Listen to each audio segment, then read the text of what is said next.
Good afternoon and welcome to today's edition of A Timeout with Tony. My guest today is a young man who's very well known throughout New England. Many people know his name or will recognize his name for his exploits and excellence on the football field. First as an athlete, then as a coach. Today you'll get to hear his story. You get to know the man behind the legend. I call him the legend. You get to know the man behind that legend. But more importantly, you're going to hear how he's turned his passion and love of sports into a ministry that has impacted the lives of hundreds, if not thousands, of young men and women and men across the state. So without further ado, it is my pleasure to welcome Mr. Keith Ford to today's Timeout. Keith, welcome to the show. Hey, thank you. I appreciate you, man. Thank you for having me on. Glad to have you, brother. Listen, Keith, I want the listening audience to hear your story, man. And I know we only have a certain amount of time. They can't hear your whole story, but I want the people to get to know the man behind who Keith Ford is. People may see you one way, but I want them to get the chance to know you a little bit. So I'm going to start off by asking you, where were you born? You born and raised in New England? Tell us about your background. Sure. Yeah, man. I was born in New Haven, Connecticut.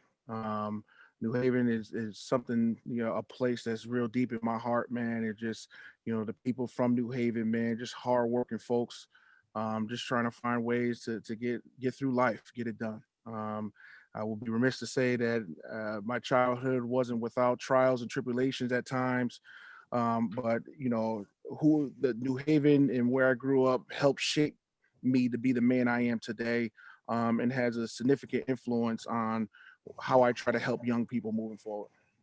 That's fantastic, man. So my next question to you is this, and I ask all my guests this question. What role did your parents play in the man you've become today? Well, both my parents played significant roles in really at different times in my life. Early on, it was really me and my mother. My mom and dad had me at a very young age. As an adult, you can understand, having a child so young, the trials and figuring out how to raise a child when you're, getting out of your teens yourself. So early on in my life, my mother played a significant role in who I am today. She was one, we got saved. I got saved at 5 years old. And she got saved, and our role in church was a significant factor. We used to go to church 4 or 5 days a week because she was so heavily involved. And then my dad, he played a tremendous role really as I got into adulthood, and having some understanding and having conversations with him, and learning how to be a man and how to influence others. So, from the time, there were times where I would be upset that if my dad wasn't around when I was young, but we were able to learn and grow from that. And the relationship that I had with both my parents is truly blessed to have that, because I know a lot of people don't. You're right on the money about that. You mentioned the role of your mom, obviously big influence, did the best she could to raise you, put you in, had you in church, helped you foster that relationship with Jesus Christ. And your dad maybe not has been as active in the beginning of your childhood. So as a young man, you're trying to discover who you are. Who were some of the other men that you turned to fill that void when your dad wasn't there, to kind of give you that male presence? Who was it? Members in your family, members in the community? And the reason I'm asking that question is because I think I know we have to get rid of that narrative that there's no good men in the Black community. Because you may not be in a relationship with one doesn't mean there aren't any good men who are willing to stand in the gap to help raise your son. So who were some of those men you turned to as a young boy? I think early on, in my childhood, it was really trying to discover myself. My after first grade, just to kind of give you a little bit background, going to a school, I was one of 5 Black kids in the school. And after first grade, all 5 of us end up staying back. And that played a significant role in my self-esteem moving forward, that even though when I repeated first grade, and I was in, pretty much the top reading groups, top math groups, the different schools that I went to, the teachers and folk faculty members will show me, oh, here's the grade that we're going to put you right in your right grade. They had me do a tour of the right grade, but just really never pulled the trigger during that time. And I tell people all the time that, I don't, my mom and my dad being young, you rely a lot on, the school and what the school is saying, and to a certain extent. And so, if a school is saying, what, we feel as though Keith was supposed to be in this position or be here, you kind of follow the lead of that. And really, at that mindset going in, I wasn't confident in my abilities. So early on, you said in church, there were guys that were men at the church. One in particular, his name is Jeff Schlimmer. He played a significant role. Just really the teachings that happened in the Bible really got me grounded as far as that's concerned. I think moving forward for me, my coaches, Coach Barbarito, and then there was another coach, Coach Gerald Gray, played a significant role in me and getting developed as far as a football player. I also, being I couldn't play Pop Warner football, I was too big. They have unlimited weight limit now, but back in my day, I couldn't play football, Right. but I loved the game, and so gravitating to folks that was a part of that played a role. So my coaches played a role. From an academic perspective, there was a man named Jeff McCann that played a significant role as far as that's concerned. And then when I got older, as I became a man and realized some things, there was other men, pastors, Pastor Troy Good, I would say he played a significant role. Tony, me and you played a significant role in my life as well.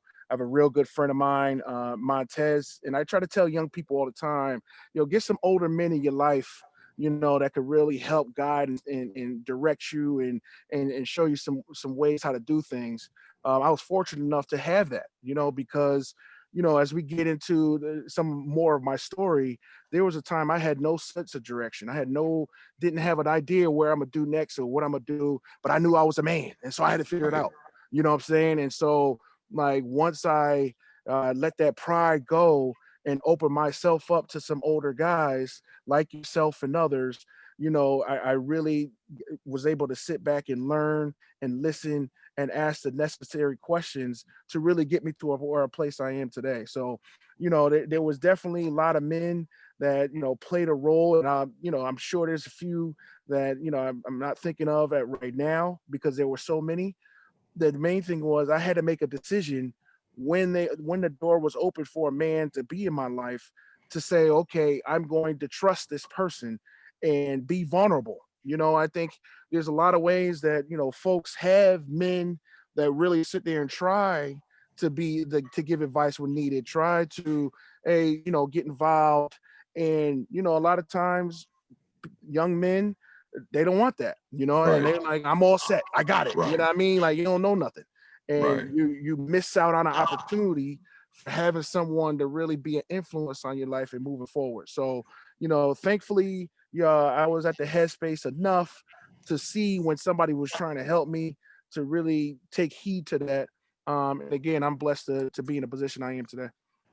I think you hit on a couple of things, Keith. Obviously, as I said, there are men in the community who are willing to step forward and fill that void, right? And I had a saying that I love, and it came from a meme I found on social media.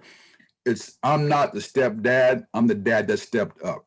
And I think we have that. We've had that for ages. Mm-hmm. This narrative that there are no good men who want to get involved and help and raise our young people. And then you touch on the fact of being open and receptive, and being open and receptive to receive not only good feedback, but when you're someone to challenge you when you're wrong. Mm-hmm. That's part of growth and maturity. And you're right, as young men, we try to just figure it out, right? Like that's what condition. Men just figure it out. Men don't ask for help. Men just figure it out. So I think hats off to you for having the mature mindset to realize, I need some older brothers in my life who can help guide my path while I'm continuing to build my relationship with God and also work on my own relationships outside of religion and outside of spiritual factor, but with people and Right. professionally. So that hats off to you for doing that. Now let's talk about again what most people know you for is football. Yeah. You were an outstanding athlete. Talk to us about your high school. What led to football being that sport for you? What drew you to football as an athlete and a player? And then two, what made you decide that that was the avenue you were going to pursue to impact the lives of young people? So in my mind, I appreciate the question, man. So early on, like I said, I stayed back in first grade. So no matter what, the groups in front of me, whatever my test score was, to be honest with you, there was a time period, especially through middle school, that if I got a B, I would cry, because I was so concerned with getting that A. So academically, you would say, okay, you're doing pretty well. You should be doing well, but I still had the mindset that I'm not in my right grade. And so, again, that low self-esteem was there.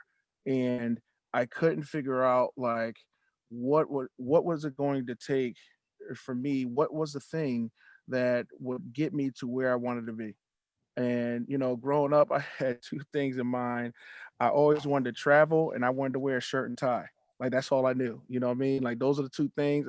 I figured somebody wearing a shirt and tie is important and somebody traveling is important. That's all I knew. And then, I was somewhat an athlete. I played a lot of sports growing up.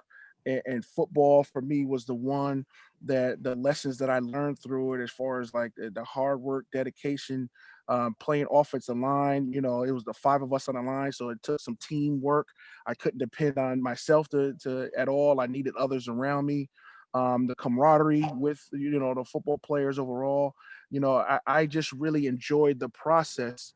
In the game of football, what it took to play on a Friday, night or afternoon at the time in high school. And so I gravitated to that, and I love the sport. And though I have a saying that I say with my players all the time, and I live by it: maximum effort, always compete. And as I started translating what that maximum effort meant on a football field and seeing how can I apply it to other things in my life. So then I started working hard in the classroom and giving my best effort there. I play cards with friends, maximum effort. Like I'm gonna compete and win, whether it's chess, checkers, it doesn't matter. Like video Right. games, like that mentality seemed to seep in during that time period. And like I said, it was like a sport. As a big guy, like there was a certain value. I'm a big guy and I'm valuable to a sport right now. You know what I'm saying? And so all those different things was something that I was able to hone in on, I was able to focus on.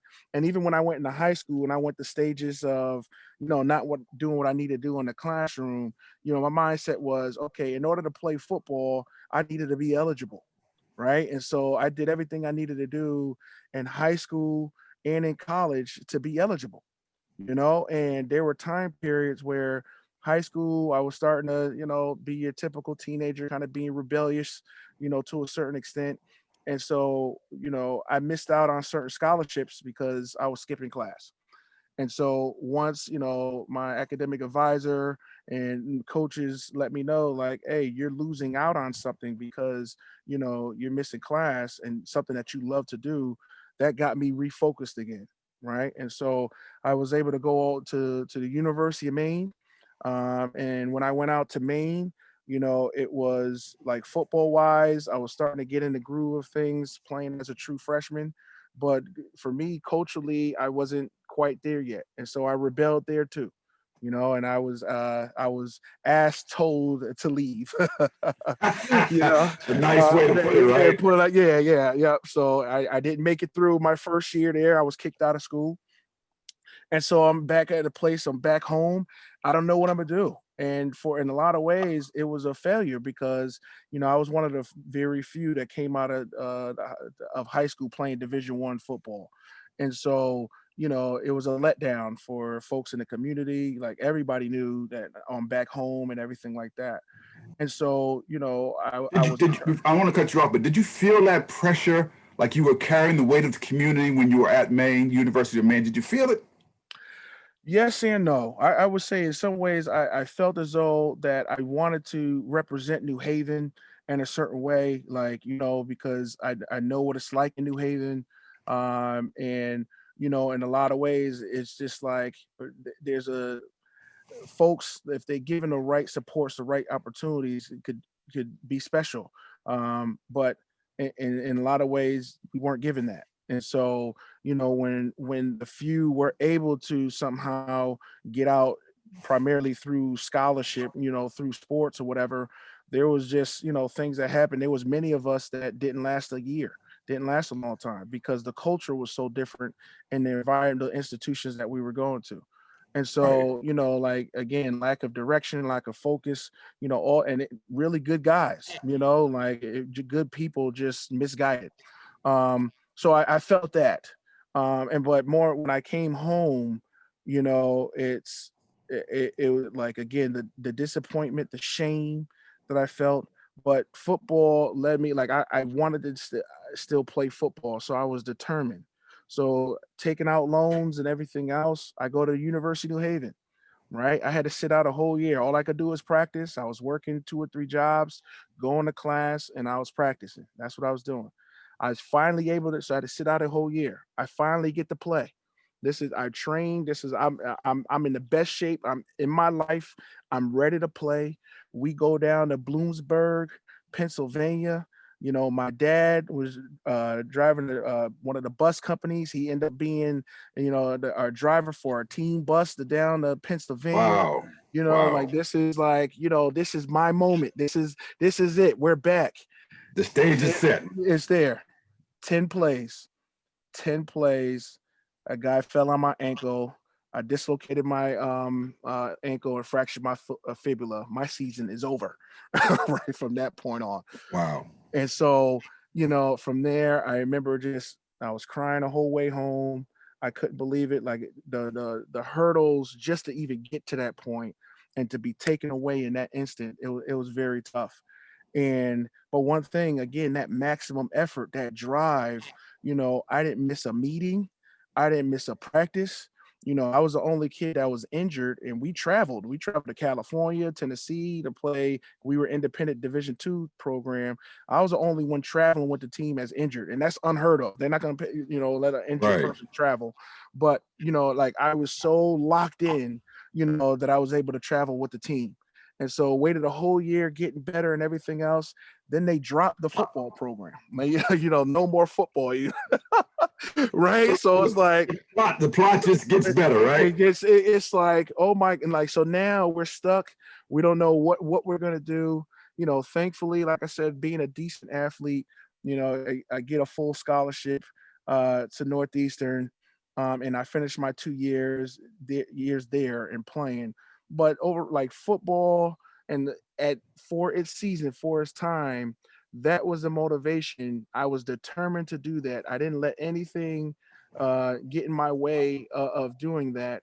And I was able to learn so many lessons, through that process that, football is no longer that number one where it used to be. It was for that season, it was for that time. And so now, as you move over, those lessons that I learned through football, I can apply to other areas. And that's what I'm doing now. Let's go back. So you obviously had quite a few hurdles to your football dream, but you kept going. Did you realize at that moment when you got, first of all, you got dismissed from the University of Maine football program because you weren't ready for it. You weren't mature enough to handle that. Number two, you come back feeling like a failure, but you rebound from that and you go to the University of New Haven. You work your way, you work a couple jobs, you give all you got, and then bam, right, just like that, 10 plays later, it's over. And then they drop the program. Through those dark moments, what kept you from giving up, Keith? And here's where I'm going. You talked about it earlier about being saved at a young age. Yep. Did you see God's hand in all of that? Because you and I've had this conversation off the air before. It's easy to say you see God's hand when things are going well. Mm-hmm. We all like to give that testimony. Mm-hmm. It wasn't going well for you. Those were Mm-hmm. when a lot of people would have just quit and given up and figured the game was over. Yeah. What kept you going, and did you see God's hand moving at that point in time? So for me, and I'm glad you asked that question because now we can talk the realness of why I am who I am. You asked a little bit about the parents, you talked about my football career or whatever else. And this is a thing that not being apologetic at all, is being completely honest in my deep in my soul, in my core. I am a believer in Jesus Christ. like no matter what the situation was in my life, and I'm getting emotional just thinking about it, like I believed in God no matter what.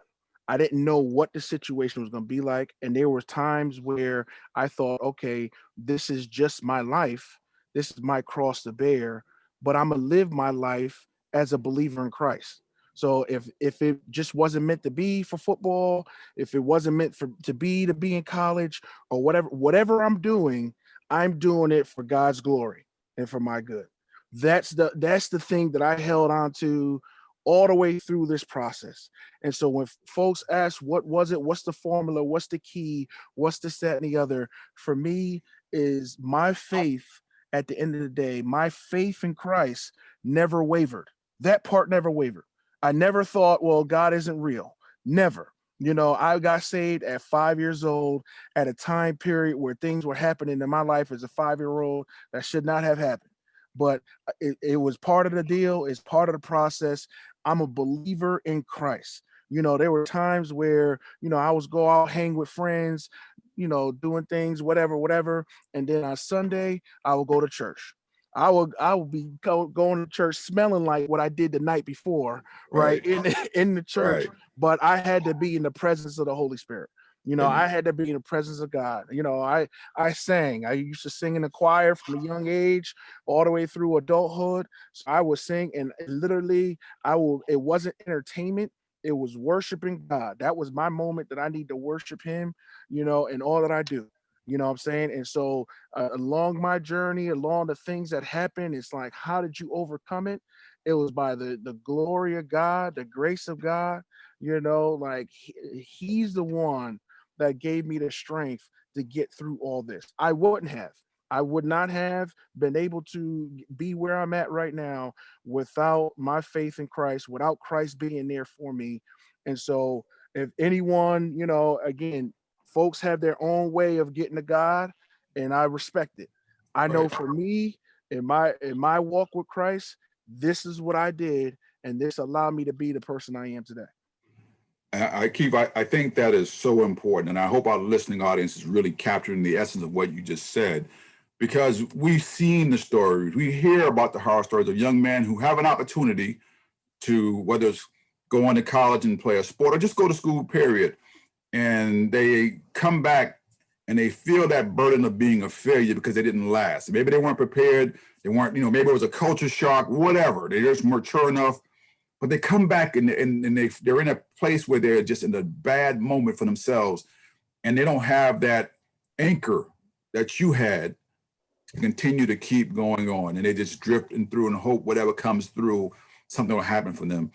But it's clear your faith never wavered, and that's really saying a lot as a young man at that point in time, seeing your dream almost evaporate in smoke, right? I mean, you're literally watching your dream go up in smoke, and to continue to see that you were still driven, you were still motivated, like you said, maximum effort, always compete. You still had that mantra to get to the next level.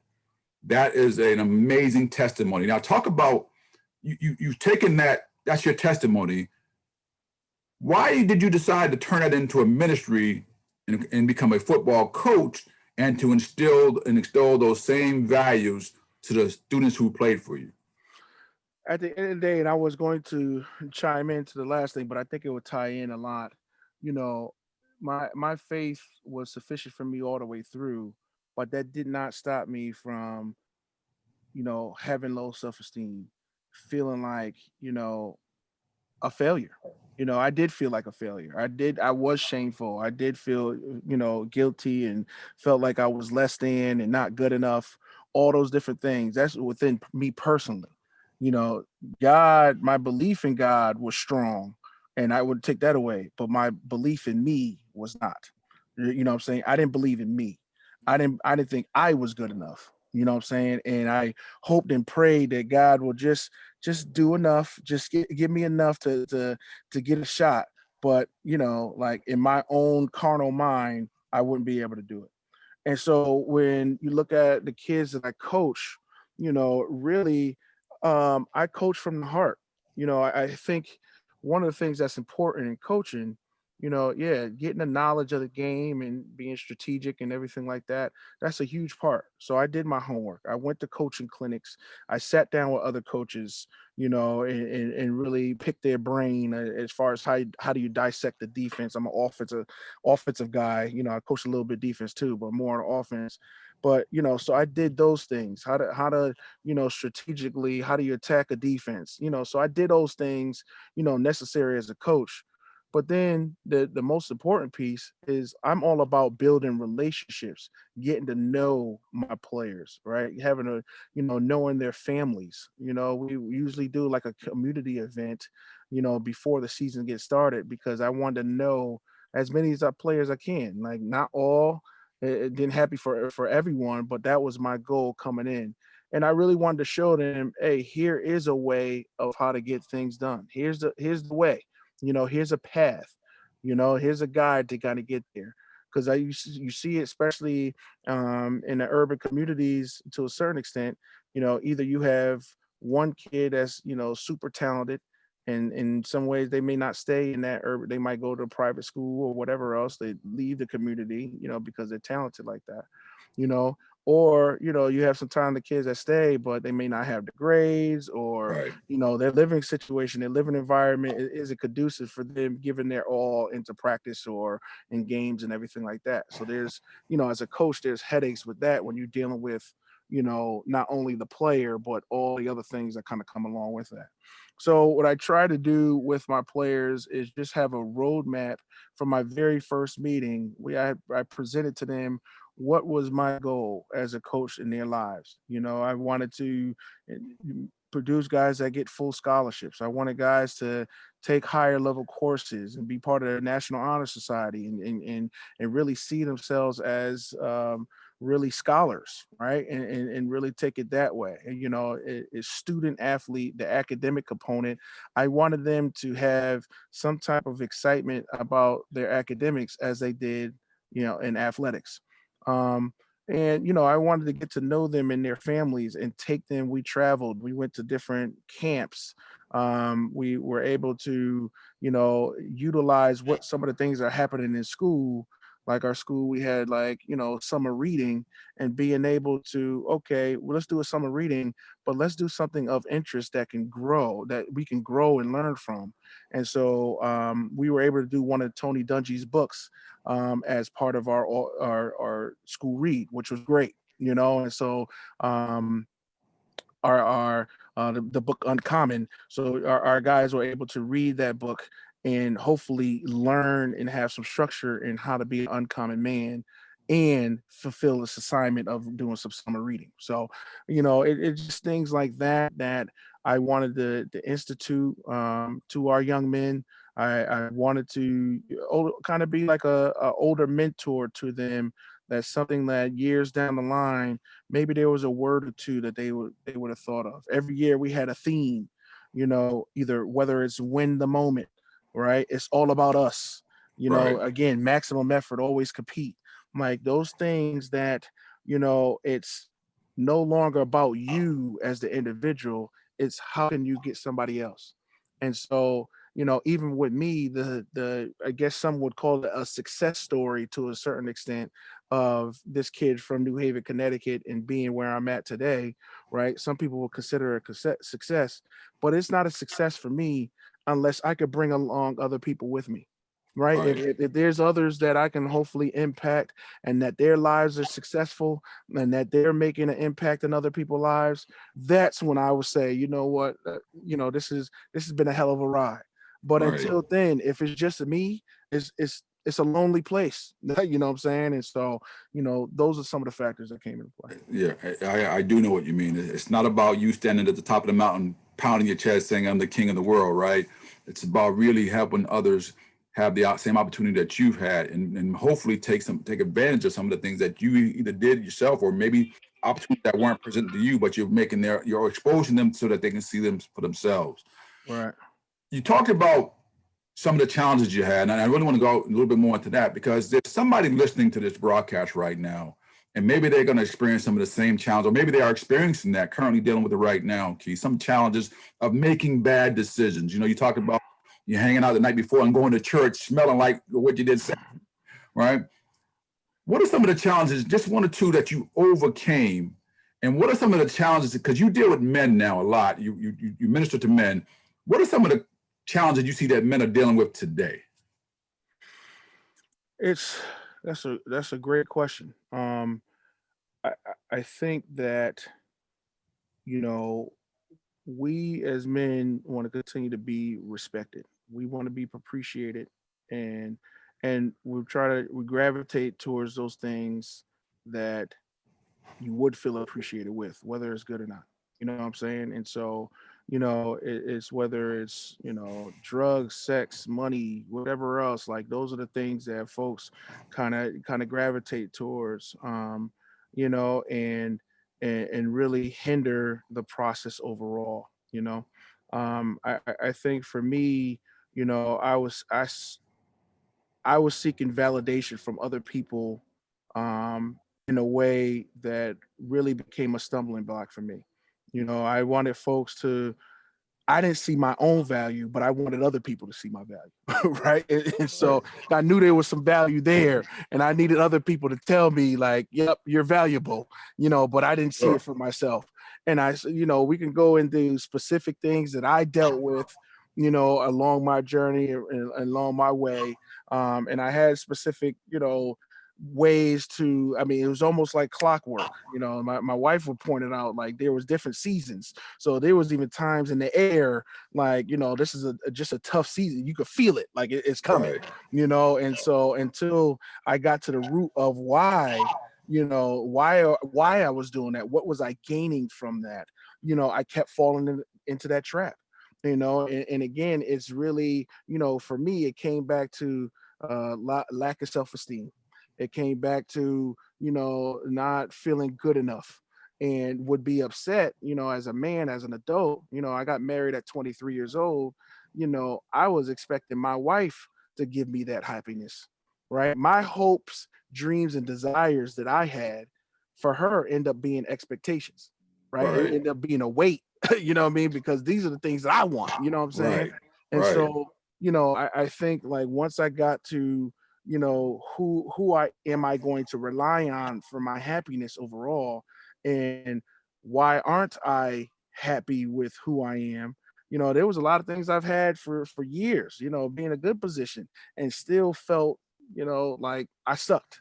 You know what I mean? And so, I think, again, having those older men in my life, it played a factor. My wife played a factor, obviously, in kind of learning these things, and then ultimately just bringing those things up to God had played a factor, overall. So that's all part of it. That's great, man. Again, because there's somebody listening right now who needed to hear that. They see your success story, but no one ever sees what you went through before you became successful. Right. And I don't think we do a good enough job of being transparent and letting people know I struggled with this, this is, but through God's grace, I was able to overcome it, man. And I had to make better decisions or make different decisions than what I was doing that kept me on that treadmill. Hmm. Amidst all that, Keith, how do you know when you're hearing God's voice?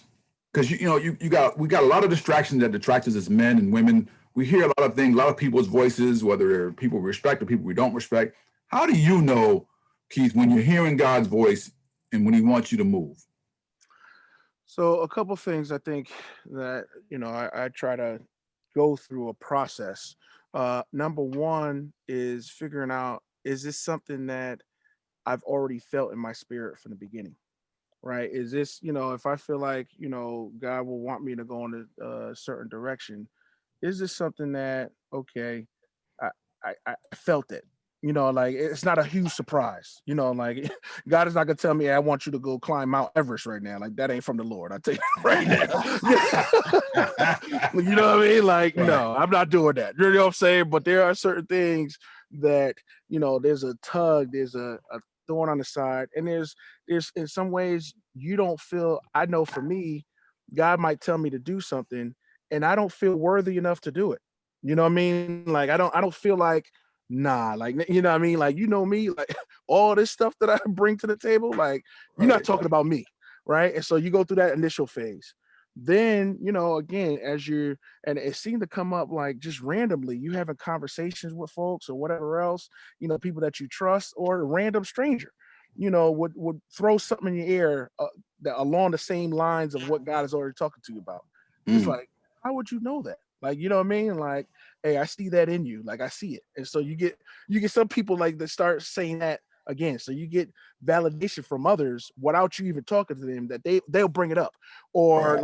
like they'll start calling you certain things right from the beginning. And it's like, wait a minute, like, like, how do you even see that? And so you go through that process, right? And the practical way is writing down the path, of certain things. All right, Lord, if you want me to move in this particular direction, show me what it looks like, and really spend that time seeing what that looks like, and kind of go from there. And then the most important thing, like, at the end of the day, right?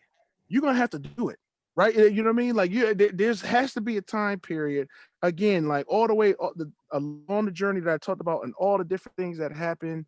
Going from Maine to New Haven, like, I needed a co-signer. Like, I didn't. I knew I wanted to play football and whatever else, and it was hard to find a co-signer, but I found him. You know what I'm saying? And like, I kept going with it. Right. There was different things that happened that it just seemed like it's impossible. You got a kid that stayed back in first grade. You got a Right. kid that all of a sudden got kicked out of college, and I'm going to Northeastern. What? Like, you know what I mean? Like, where did that come? Like, but I went for it. At a certain point, you're gonna have to go for it. You're gonna have to do it. And if it was the wrong decision, God will. He knows your heart. He'll make it around. He'll turn it for you good. Right? There's certain jobs that I applied for. I just knew I was gonna get it. Knew it.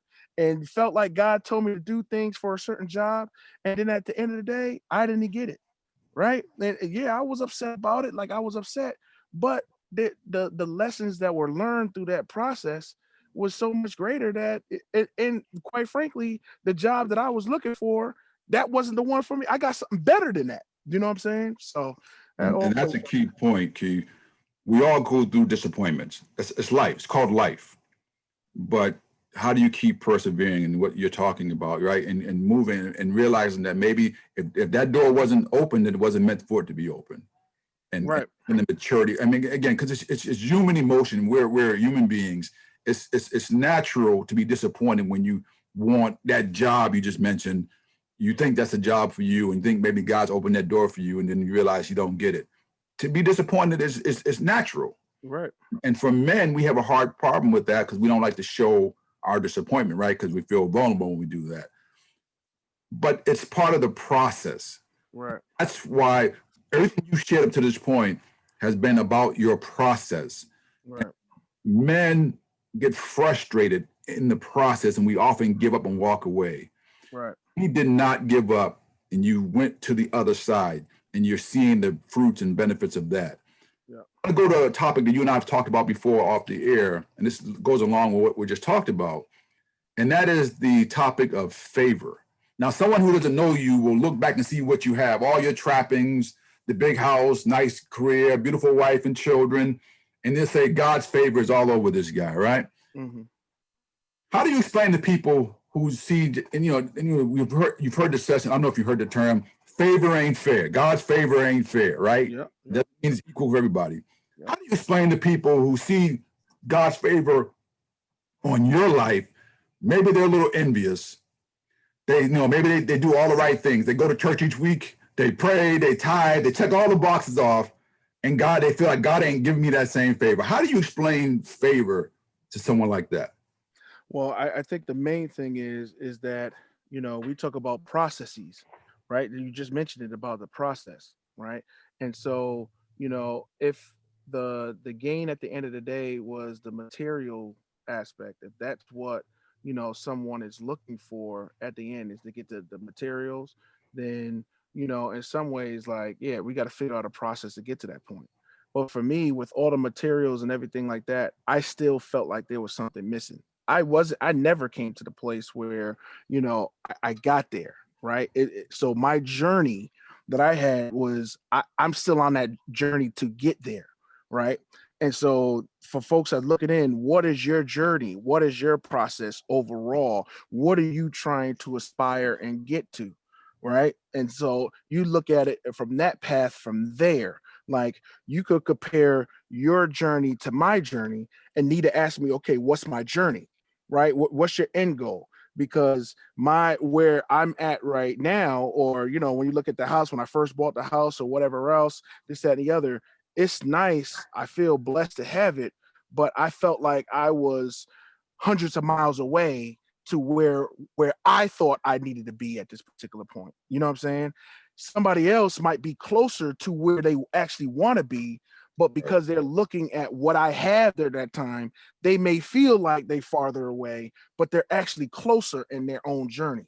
Right. Right. And so that's why like you got to get the understanding of what your journey is, right? And what do you need to get there? Now, like I said, the house, the beautiful family, if that's all part of the ride, if that's all the things that you want overall, then we could talk about how we get to that point. Like like I could give you my experience of, okay, this is what I did as far as buying house. I worked 4 jobs at one time, and I went back to school. I got whether different jobs that I was a finalist for, I didn't get, but I kept pursuing it. Like we can go through all those things. We can go through the number of folks that I had to call upon to look at my resume and cross it out and write it all over again, write a great one, no, do it all over again.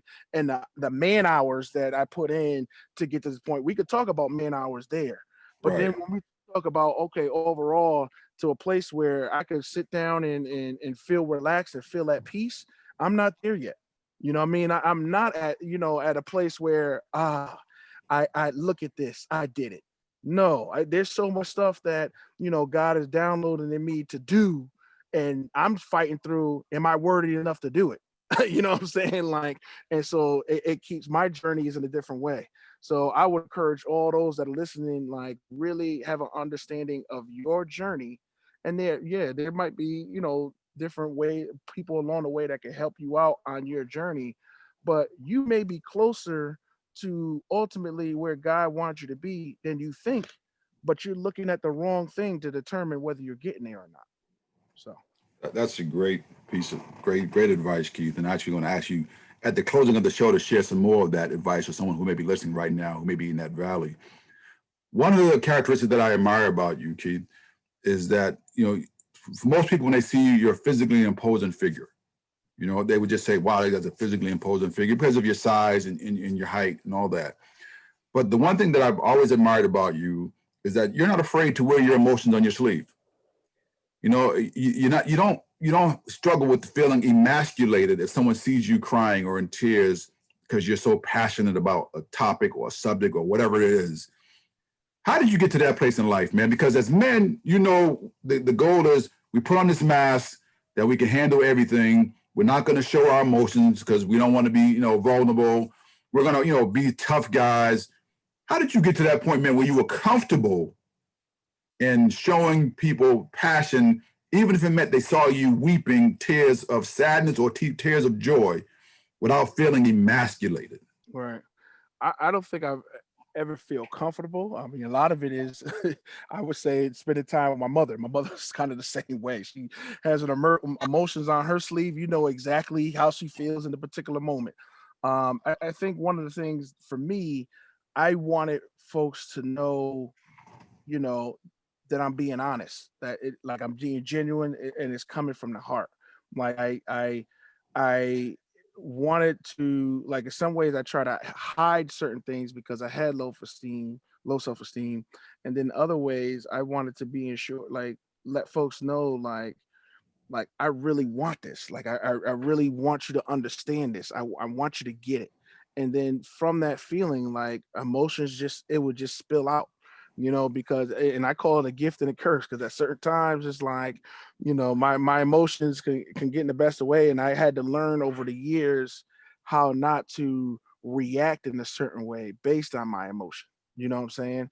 And so that was the biggest thing for me, if being an emotional guy. And I think a lot of folks kind of hide their emotions because they feel like, okay, I'm gonna get too over the top and I'm gonna lose everything. And so you got to learn how to like taper back. You got to learn how to control your emotion to a certain extent during that time. But I think over the years it's being transparent.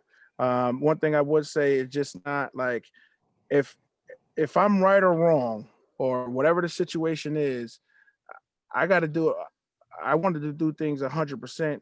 I don't have to look back. I don't want to look back and say, man, I should have said this or I should have did this or whatever. I want to be in a position where like, hey, you gave it all. So even Right. as recent, I'm an assistant principal in an upper middle class high school in Massachusetts, Needham High School, predominantly white institution. And I remember going through the interview, first of all, thinking that, maybe I'm just a token black man going through this interview, not thinking I was get the job at all.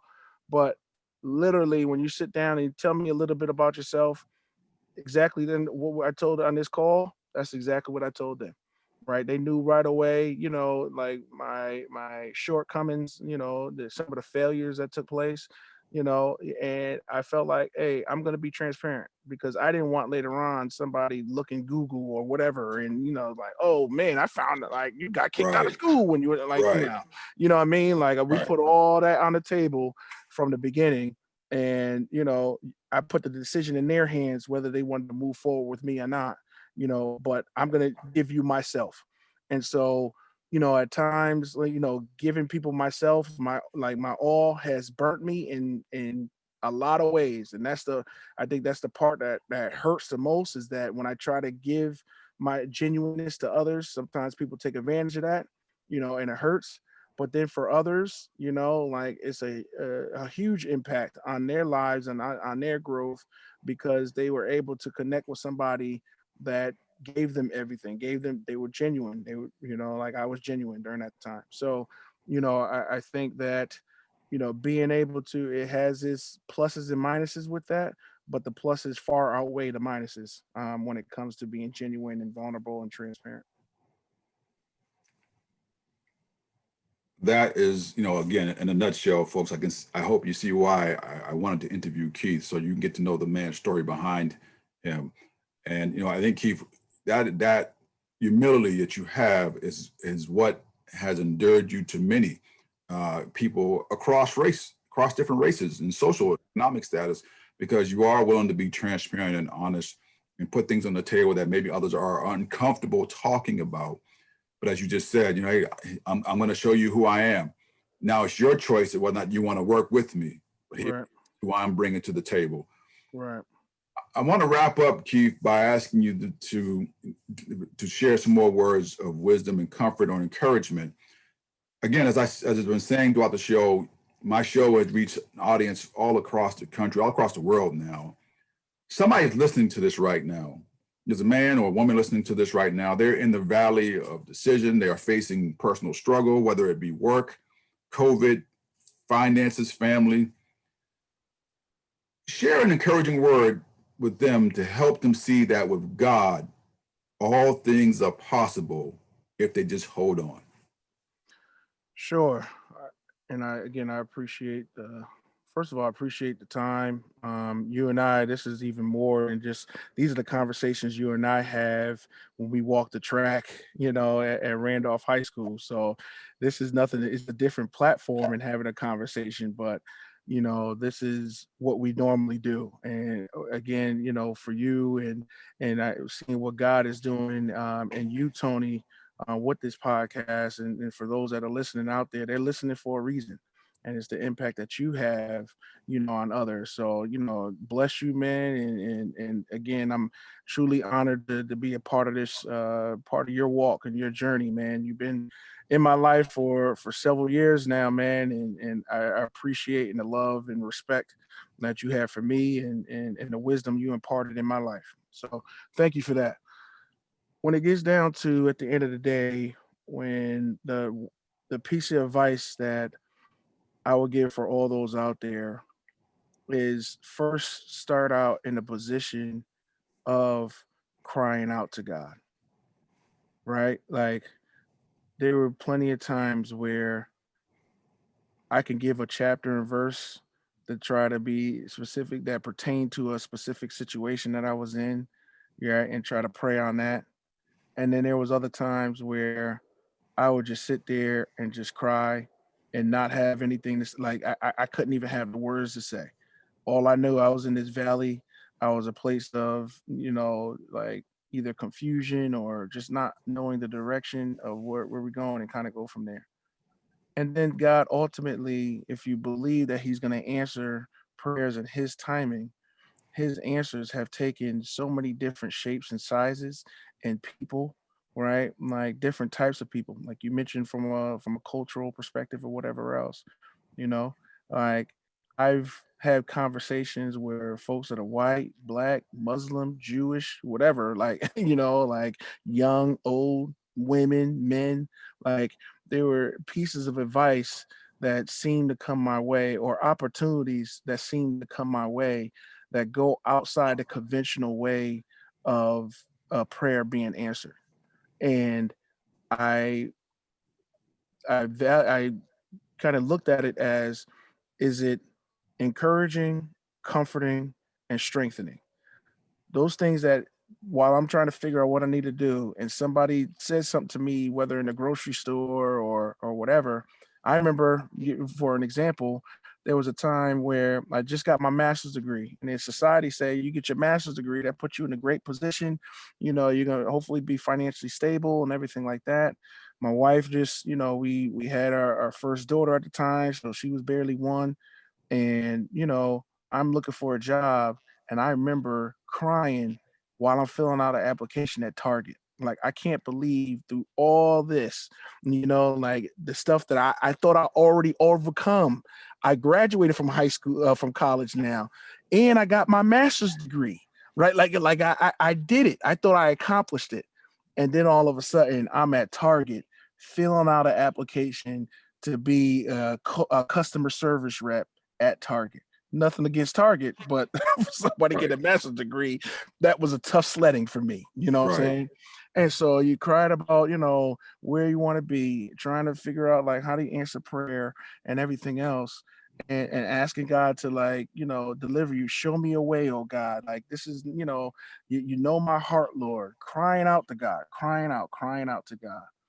And then all of a sudden, a few weeks later, while I'm working an overnight job, there's a position open as a security guard at Randolph High School. Right now, I could have been like, security, like I got a master's degree. Like, what I mean, somebody needs to hire me to be an administrator because that's Right. that's what I'm supposed to be.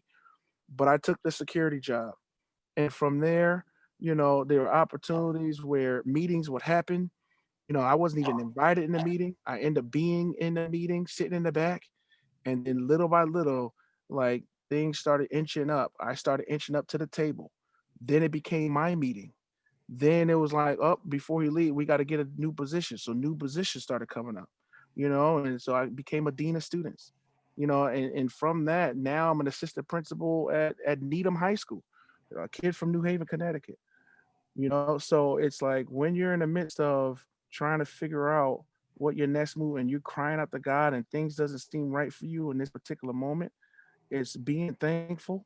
One of the pieces of advice that one of my pastors gave long ago is like, in the midst of your trial, how can you connect with somebody else? So I'll try to either call a family member or a friend that I know that might be going through and figure out how can I help that person out in the midst of my storm, in the midst of I'm going through pain right now, but I'm trying to figure out how can I help and support somebody else. And so when all those little things happen, God was slowly but surely just answering my prayers, right? Or just answering them. He just kept answering them.